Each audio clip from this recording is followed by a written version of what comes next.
इधर हर किसी का ध्यान सीमा हैदर में लगा था, उधर चुपके से अमित शाह ने कर दिया धमाका। जम्मू कश्मीर में शामिल हो गया पीओके। जो सोचा था उससे बड़ी खिलाड़ी निकली सीमा हैदर। जो काम खुद मोदी शाह भी नहीं कर पाते उसे पाकिस्तानी सीमा हैदर ने कर दिया। रात में सोए थे पाकिस्तान में और सुबह हुई तो पहुंच गए हिंदुस्तान में। कश्मीर जाकर एक हफ्ते पहले ही राजनाथ सिंह ने कर दिया था इशारा। इधर सीमा हैदर जब नोएडा में बैठकर धुआंधार अपनी प्रेम कहानी की इंटरव्यू दे रही थी, पाकिस्तान को इस बात का अंदाजा नहीं रहा होगा कि पीओके में क्या होने वाला है। सुबह जब हुई तो पीओके के लोगों को पता चला कि पाकिस्तान में नहीं बल्कि वो हिंदुस्तान में है।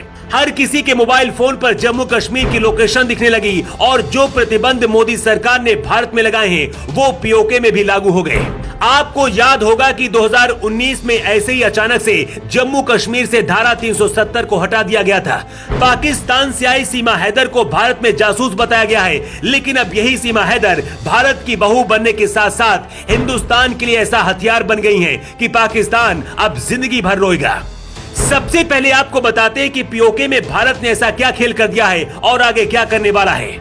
भारत की मोदी सरकार ने ट्विटर पर पाकिस्तानी सरकार के आधिकारिक ट्विटर को पहले ही बंद कर दिया है। हिंदुस्तान के अंदर इसे कोई नहीं खोल सकता है।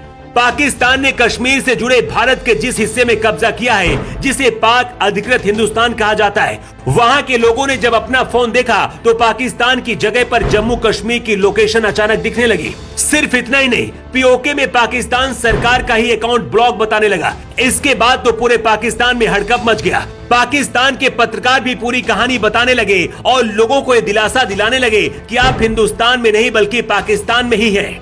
लेकिन भारत ने असली खेल क्या किया इसे समझिए। एक हफ्ते पहले ही राजनाथ सिंह जम्मू कश्मीर के दौरे पर गए थे और वहां कहा था कि पीओके हमेशा से भारत का हिस्सा रहा है, वहां के लोग आज भी हिंदुस्तान के साथ मिलना चाहते हैं।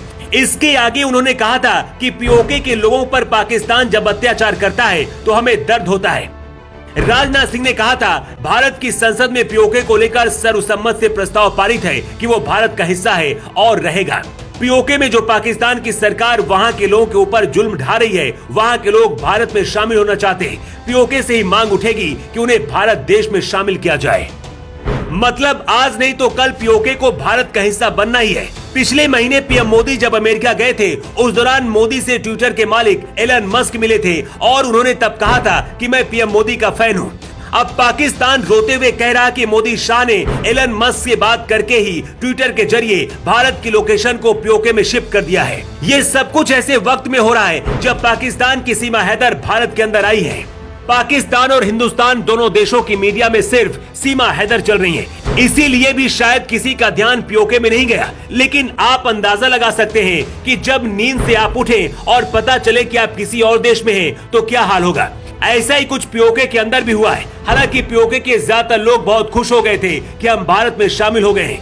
पाकिस्तान के पत्रकारों का कहना है कि भारत में पीओके में डिजिटल तरीके से अटैक किया गया है और अगर ऐसा चलता रहा तो पीओके पूरी तरह से भारत में ही शामिल हो जाएगा। दावा किया जा रहा है कि खुफिया एजेंसियां सीमा हैदर से पाकिस्तान के बारे में कई बहुत बड़ी जानकारियां जुटाई हैं। सीमा हैदर पाकिस्तान के बारे में एक के बाद एक कई ऐसे राज खोल रही हैं, जिसकी वजह से पाकिस्तान की सरकार और वहां के लोगों का दिमाग हिल गया है।